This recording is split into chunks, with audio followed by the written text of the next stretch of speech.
But, kind of go through the bets and picks from last week. I had an okay week. Christian had a less than what I did okay week. Horrible MMA football kind of saved face a little bit. Chat GPT doing its Chat GPT thing, getting only a couple wrong, starting to alarm me. I don't care if it's not alarming you. It's picking better than you right now, so. It's kind of picking better than you, too. I know. That's what I'm saying. We need to maybe look at it. But anyway, last week's bets, I went 3-1-1. We had a Valentino Shevchenkov, Alexa Grasso draw. So that gave me my second draw of the season, or push of the season, which is crazy. Well, whatever.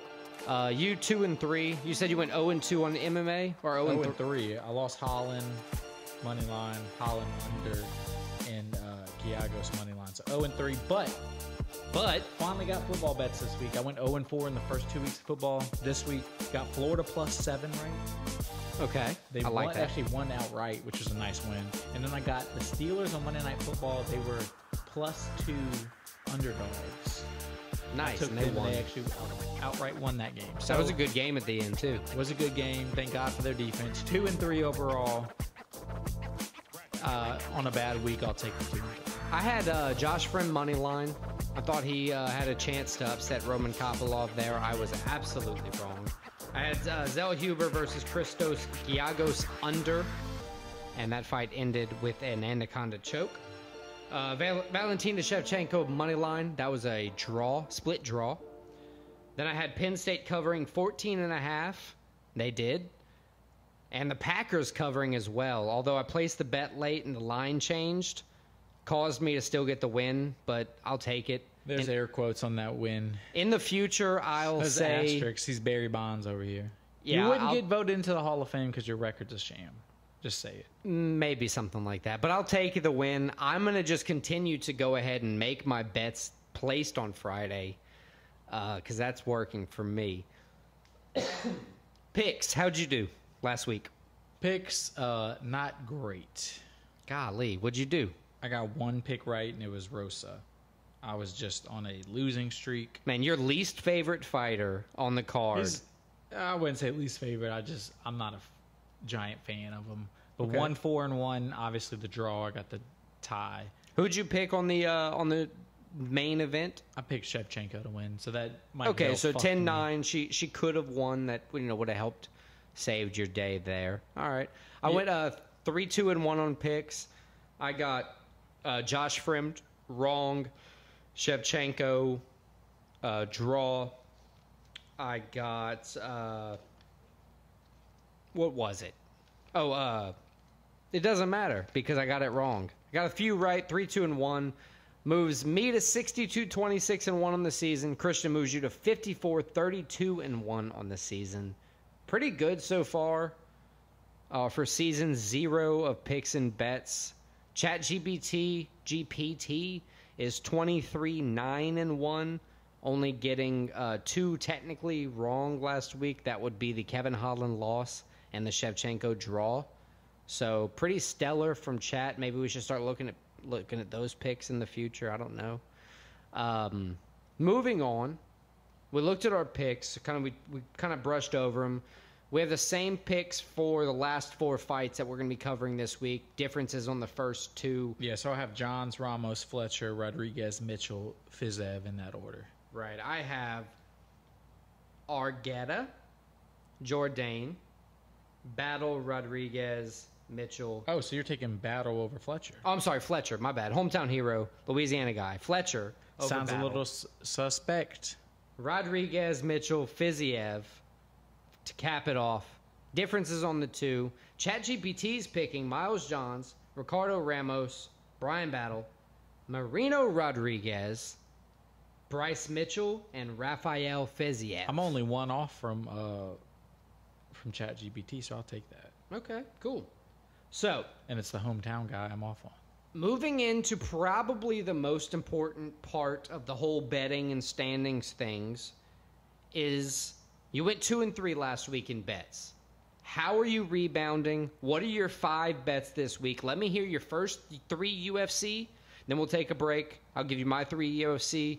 and then we'll go to football, right? So my first UFC bet is going to be the main event. I'm taking Fiziev minus 150 Okay. money line. Second bet, I'm taking plus 120 odds for the Ramos win over Jourdain. So Ramos money line plus 120. All right. I got the over in Marnina Rodriguez, Michelle Watterson Gomez. I don't have the line yet, but I have the over in that. I know that's going to be a huge minus. Yeah, those usually come in on Fridays or so. But I need some wins right here, so I'm taking that one. That's fair. Mine, I'm going to have AJ Fletcher money line. I'm going to take Rodriguez Watterson over as well.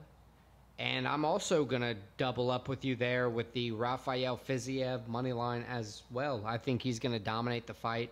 I think he's going to take Gamrot out, and I think he's going to move on to a closer title contention for himself. So for college, or for not college, for football, do you have college and NFL or just one, just the other? I have one college, one NFL. All right, let me hear the college first. My college is I'm riding with my boys. I've been riding with them all week, or all season. Moneyline Colorado. I mean, points Colorado. Colorado plus 21 versus Oregon. Dang, dude, we keep thinking the same thing. 21 points is a lot. I think Oregon probably wins the game, but I think it's going to be a lot closer than that. I agree. I also took Colorado covering Oregon. I think it is at Oregon, which is a notoriously hard place to play. I think it's going to be a surprising game. I think, no Travis Hunter. The adversity they faced last week, playing a rough game, they didn't play the best. I think they're going to double down this week, play better than we expect. Maybe not get the win, but I definitely think they're going to cover at least the 21 points. So you're taking the same bet? Same bet. So we have 3 of the same bets so far? Yeah, well, we're hinging on each other here, brother. You son of a bitch. Last bet, NFL bet. What do you got? So I'm taking the Washington Commanders plus 6.5. Well, I'll be plus damned. 6.5 at home against the Buffalo Bills. I think the Commanders are playing well. Sam Howell doing well. Buffalo played well in their last game, but 6.5 points is a lot early in the season at home for Washington. I predict like a Buffalo 3-point win, so I'm taking the Commanders with the points 6.5 as the underdog at home. So that's the same bet I have as well. Are you serious? No, not at all.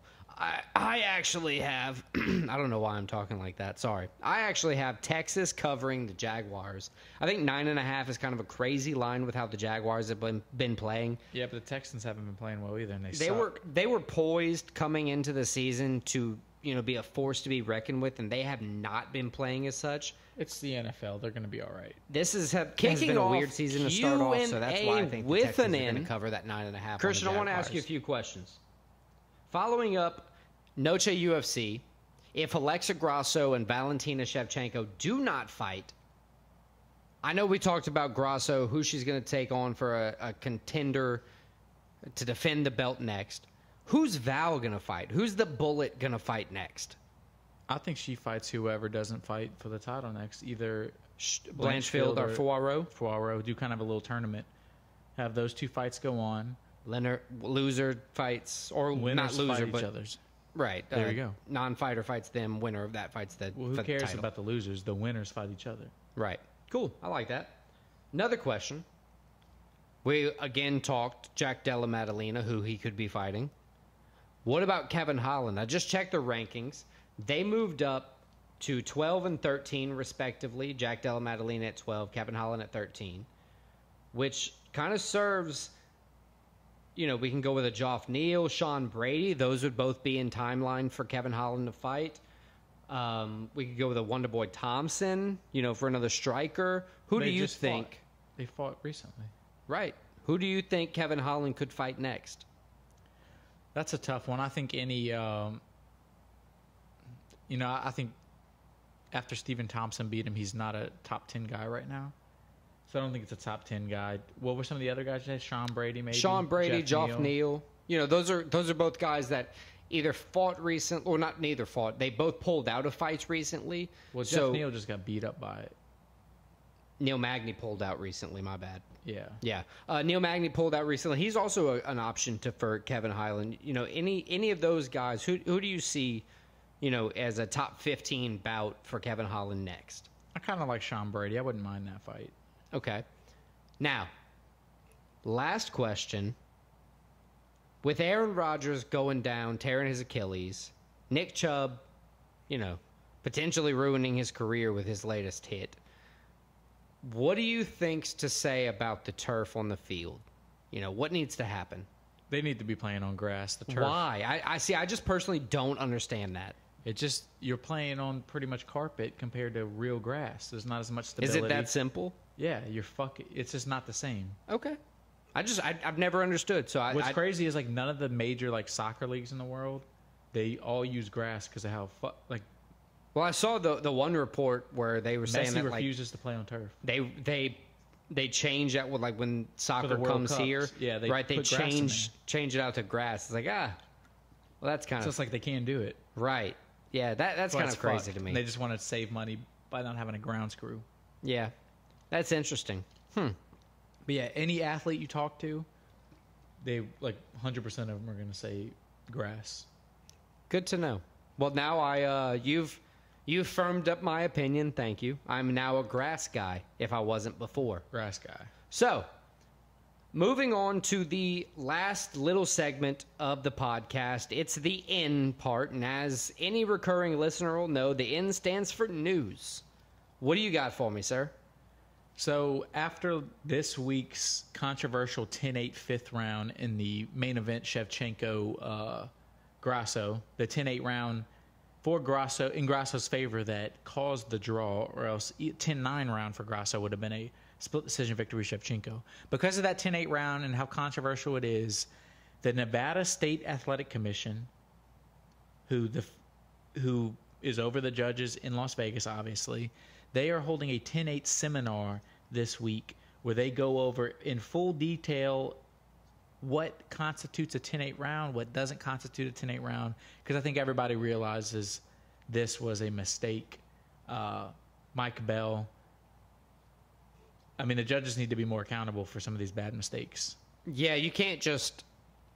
I mean, not to... You're fucking these guys, not only their careers, but like they're literally splitting their pay in half. Right. And not only that, like, the consumers that are watching these fights, there's a lot of people that are betting money, and a bad decision that's blatant forces people to lose money where, money necessarily wouldn't be lost. I understand where in some cases you're going to lose a bet by a controversial decision. This was the furthest thing from a 10-8 round you could see. Yeah, it was a round.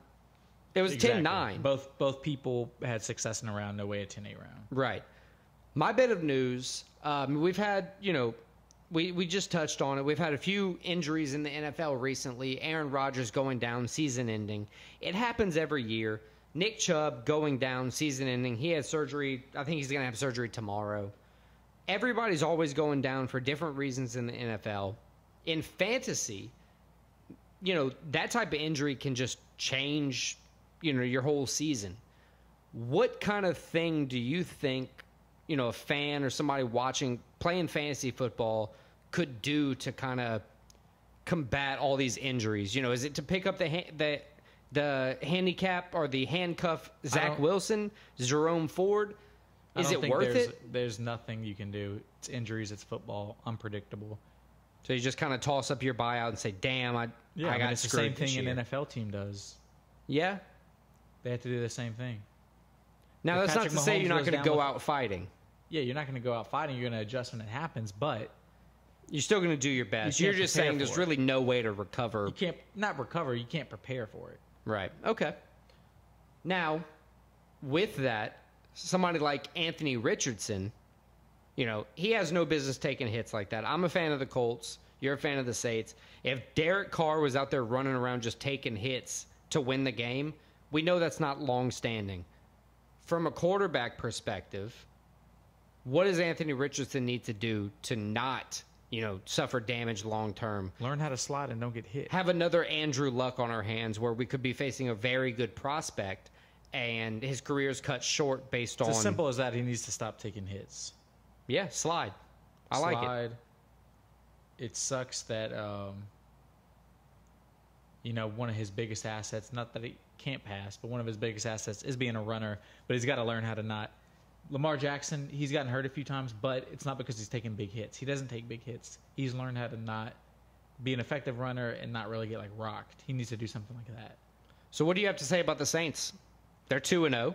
2-0. We'll take the 2 wins. First time they're 2-0 since, like, 2012 or something. It's been over 10 It was a years. year after y'all won the Super Bowl. Is that right? No, we started bad after we won the Super Bowl, but it was something like that. Okay. Obviously, we haven't played the best, but 2 wins is 2 wins, especially in the NFL. Not sold on Derek Carr. I don't think he's a long-term solution. We'll see how the season goes, though. Our division, even though there's 2 other 2-0 teams, I don't think is the best division. I think the teams might be scrappy and learn how to win games, but it's not teams that are going to come and dominate. Right. Okay. But honestly, we couldn't have wished for a better start to the season. Yeah, I mean, 2-0 is 2. Like you said, 2-0 is 2-0. You got to take every win that you can. This is the NFL. You don't need style points. Right. And lastly, Joe Burrow with the Bengals. This is not the first time they've gone 0-2. Yeah, He seems like they always go off to a rocky start, and they finish the year, super strong, putting up points. I mean, T. Higgins started off the season 0-8 in week 1. Didn't catch a reception. Rebounding pretty well here. Caught a couple touchdowns. Got some yards, some receptions. Yeah, they started 0-2 last year. The thing that worries me is Joe. Seems like he kind of tweaked his calf again. Yep, So- that was a report that came out. I think he'll be monitored in practice. Taylor didn't even. The coach wouldn't even say if he's starting this week or not. So we'll see how that goes. Bengals got to wake up though. They kind of woke up in the second half, but it was too late against the Ravens. Their offense started moving finally. I trust Joe Burrow. I think they'll get it figured out. They might not win their division, but I think they're a playoff team still.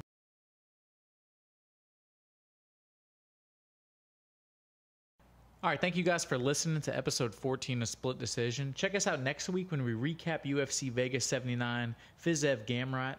And for the first time next week, we don't have a UFC card to preview. So check us out to see what we have in store. We got a couple fun things we're going to cover. So check us out. And don't forget to check us out at splitdecisionpod.com to catch up on all our recent episodes, our merch, our picks, bets, and more. And before you go, don't forget Split 35 for 35% off your order at splitdecisionpod.com.